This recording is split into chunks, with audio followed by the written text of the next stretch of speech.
আলহামদুলিল্লাহ, আল্লাহ তাআলার কাছে কোটি কোটি শুকরিয়া। জীবনে আরেকটা বড় স্বপ্ন পূরণ হয়ে গেল। তো আমরা টাকাটা গুনতাছি স্বপ্নটা কেনার জন্য। স্বপ্নটানে দিলাম পাড়ি অচিন পথে আপন ছাড়ি।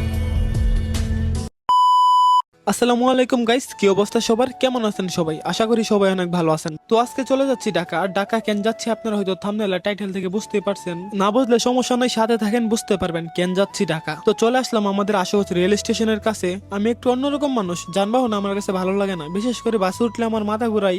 আর এমনি তো বাসে চলাচল আমার কাছে অনেক বিরক্ত লাগে। সেই কারণে ভাবলাম আজকে স্বপ্ন টানে দিব পারি ট্রেনে করে। আর যেই বাবা সেই কাজ, তাই চলে আসলাম আমাদের আশুগঞ্জ রেল স্টেশনে। তো যেই গাড়ি করে আমরা যাবো ঢাকা, ওই গাড়িটা আশুগঞ্জ আসবে 10:15 দিকে। আর আমরা আশুগঞ্জ রেল স্টেশনে 10টার আগে এসে পড়লাম। তো আমরা সেই কারণে স্টেশনের মধ্যে বসে অনেকক্ষণ ধরে অপেক্ষা করতেছি কবে ট্রেন আসবো। আর আপনারা কি বুঝতে পারতেছেন কিসের জন্য যাচ্ছি ঢাকা আর কেন যাচ্ছি? না বুঝলে কোনো সমস্যা নাই, ভিডিওটা দেখেন, আপনারা বুঝতেই পারবেন কেন যাচ্ছি ঢাকা। তো অনেকক্ষণ ধরে স্টেশনে বসে অপেক্ষা করার পর চলে আসলো ট্রেন। তো ট্রেন আসার পর ট্রেনের ভিতর মানুষের গ্যাঞ্জাম আর গরম থাকার কারণে আমরা সিদ্ধান্ত নিলাম আজকে ট্রেনের ছাদের উপর বসে প্রকৃতি উপভোগ করতে করতে আমরা চলে যাবো আজকে ঢাকা। তো যেমন বাবা তেমনই কাম, আমরা ট্রেনের ছাদের উপর বসে আমাদের আশুগঞ্জের প্রকৃতির সৌন্দর্যগুলো উপভোগ করতে করতে রওনা দিয়ে দিলাম ট্রেনের ছাদের উপর বসে ঢাকার উদ্দেশ্যে। গ্রাম বাংলার প্রকৃতিগুলো উপভোগ করতে করতে আমরা চলে আসলাম বহুদূর। আজকে ট্রেনের ছাদের উপর বসে চলাচল করাটা অনেকটাই ভালো লাগতেছিল।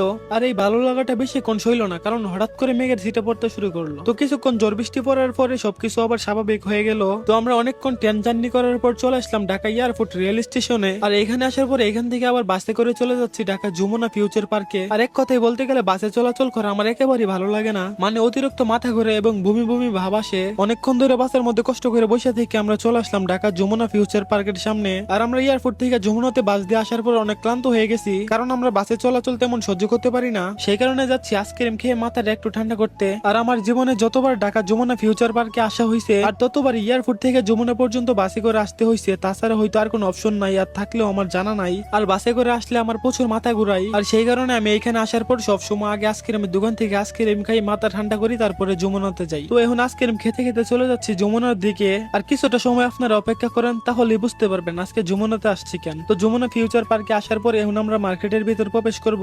আর মার্কেটের ভিতরে প্রবেশ করলে হাতে কোনো ব্যাগ থাকলে ব্যাগটা চেকিং মেশিনে দিতে হয়। তো আমি মার্কেটের গেটের ভিতর প্রবেশ করার পর আমার হাতের ব্যাগটা দিয়ে দিলাম তাদের চেক মেশিন এর ভিতরে। তো তারা ব্যাগটা ভালোভাবে চেক করার পর ব্যাগটা এই পাশ থেকে ওই পাশে চলে আসলো। তারপরে আমি এখান থেকে ব্যাগটা হাতে করে নিয়ে হাঁটতাছি আর ভাবতাছি এটা হচ্ছে বাংলাদেশের একমাত্র মার্কেট যেখানে সবগুলা দোকানের স্যাম্পল সেম। অর্থাৎ আপনি যদি প্রথম যমুনা ফিউচার পার্ক মার্কেটে যান, তাহলে আপনি বুঝতেই পারবেন না আপনার কোন দিকে যেতে হবে, মানে এইখানকার সবকিছু আপনার কাছে একই রকম লাগবে। তো আজকে বাতিজা শাওনকে না জানিয়ে চলে আসলাম স্বপ্ন টানে যমুনা ফিউচার পার্কে। আর তাই সে হঠাৎ করে আমাদের দেখে অবাক হয়ে গেল। তো শাওনের সাথে অনেকক্ষণ কথা বলে আমরা চলে যাচ্ছি শাওনের একটা পরিচিত দোকানে। তো শাওন হচ্ছে আমার ছোট দাদার ছেলে এবং যমুনাতে সে চাকরি করে। তো আমাদেরকে নিয়ে আসলো শাওনের পরিচিত সেই দোকানে, যেখানে আপনারা নতুন এবং পুরাতন যে কোনো ধরনের ড্রোন এবং ক্যামেরা পেয়ে যাবেন। তো অনেকক্ষণ ধরে কয়েকটা ক্যামেরা দেখার পর আমার পছন্দের সেই স্বপ্নের ক্যামেরাটা DJI Mini 4K, এই ক্যামেরাটা আমাদের অনেক পছন্দ হয়েছিল, তাই এই ক্যামেরাটাই নেওয়ার চিন্তা ভাবনা করলাম। আর যেহেতু আমরা চিন্তা ভাবনা করে ফেললাম এইটাই আমরা নিমু, সেই কারণে বড় ভাই আমাদেরকে ড্রোনটা ভালোভাবে ফ্লাই করে দেখাইতেছে কোনো সমস্যা আছে কিনা বা সবকিছু ঠিক আছে কিনা। তো ড্রোনটা অনেকক্ষণ উড়ানোর পর দেখলাম আলহামদুলিল্লাহ সবকিছু ঠিক ছিল।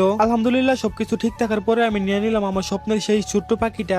আলহামদুলিল্লাহ, আল্লাহ তাআলার কাছে কোটি কোটি শুকরিয়া। জীবনে আরেকটা বড় স্বপ্ন পূরণ হয়ে গেল। তো আমরা টাকাটা গুনতাছি স্বপ্নটা কেনার জন্য। আর দোকানদার ভাই তার কাস্টমার রিভিউ নিতেছে তার পেজের মধ্যে প্রচার করার জন্য। আবারও আলহামদুলিল্লাহ জীবনে অনেক বড় একটা স্বপ্ন পূরণ হয়েছে। তো স্বপ্নের ড্রোনটা কেনার পর নিয়ে চলে আসলাম যমুনা ফিউচার পার্ক মার্কেটের নিচে। আর এইখানে আসার পর অনেকক্ষণ বসে রইলাম, কেননা আমার ছোট ভাই সাইমন আসতেছে মোহাম্মদপুর থেকে যমুনা ফিউচার পার্কে আমাদের সাথে দেখা করার জন্য। তো কিছুক্ষণ বসে থাকার পর সাইমনে চলে আসলো। তো ভিডিওটা আজকের মতো এই পর্যন্তই ছিল। পরবর্তী কোন এক নতুন ভিডিওতে দেখা হবে। সবাই ভালো থাকবেন, সুস্থ থাকবেন, আল্লাহ হাফেজ।